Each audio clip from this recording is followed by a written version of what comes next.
ICC champions ট্রফিতেই Kamal করবে ভারত। হ্যাঁ, সম্পূর্ণ নতুন ওপেনিং জুটি ভারতের। এবার বড় সড়ো সারপ্রাইজ দেবে বিসিসিআই। জানেন কারা থাকছেন ওপেনিং জুটিতে? দেখুন, 2023 সালে ওডিআই বিশ্বকাপের পর থেকে খুব একটা আর ওডিআই ফরম্যাট খেলেনি ভারতীয় দল। 2024 সালে শ্রীলঙ্কার বিরুদ্ধে মাত্র একটি একদিনের সিরিজই খেলেছিল ভারতীয় দল, সেখানেও দেখতে হয়েছিল হারের মুখ। সামনে আইসিসি চ্যাম্পিয়ন্স ট্রফি 2025, ওডিআই ফরম্যাটে হবে প্রতিযোগিতা। বিশ্ব টেস্ট চ্যাম্পিয়নশিপের ফাইনাল থেকে ছিটকে যাওয়ার পর ভারতের পাখির চোখ চ্যাম্পিয়ন্স ট্রফি।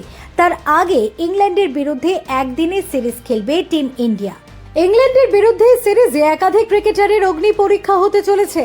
ইংল্যান্ড সিরিজ ও আইসিসি চ্যাম্পিয়ন্স ট্রফিতে সম্পূর্ণ নতুন ওপেনিং জুটি দেখা যেতে পারে ভারতীয় দলে, যা আগে ওডিআই ফরম্যাটে দেখা যায়নি।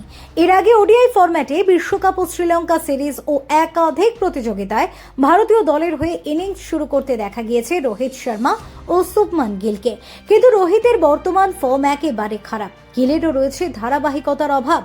এই কারণেই নতুন ওপেনার দেখা যেতে পারে ওডিআই ফরম্যাটে।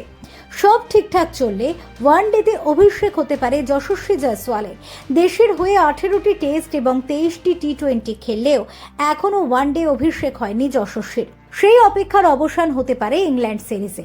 এমনকি চ্যাম্পিয়ন্স ট্রফির দলেও তার থাকার সম্ভাবনা জোরালো হচ্ছে। বর্ডার গাভাস্কার ট্রফিতে ভারতের সর্বোচ্চ রান স্কোরার যশস্বী। 43.44 গড়ে তিনি করেছেন 391 রান। একটি সেঞ্চুরি ছাড়াও আছে দুটি হাফ সেঞ্চুরি। ওপেনিংয়ে ভরসা দিয়েছেন যশস্বী। সেক্ষেত্রে চ্যাম্পিয়ন্স ট্রফিতে রোহিতের সঙ্গে ওপেন করতে দেখা যাবে বাঁহাতি ব্যাটারকে। রোহিত যশস্বী ওপেন করলে বাদ পড়তে পারেন শুভমান গিল, কারণ কেএল রাহুল ফর্মে রয়েছে। ঘরোয়া ক্রিকেটে দুরন্ত ফর্মে থাকার কারণে দলে ফিরতে পারেন শ্রেয়স আইয়ার। ফলে অফ ফর্মে থাকা শুভমান গিলের বাদ পড়ার সম্ভাবনা কিন্তু প্রবল হচ্ছে। শেষ পর্যন্ত কোন সিদ্ধান্ত নেয় বিসিসিআই সেটাই দেখার।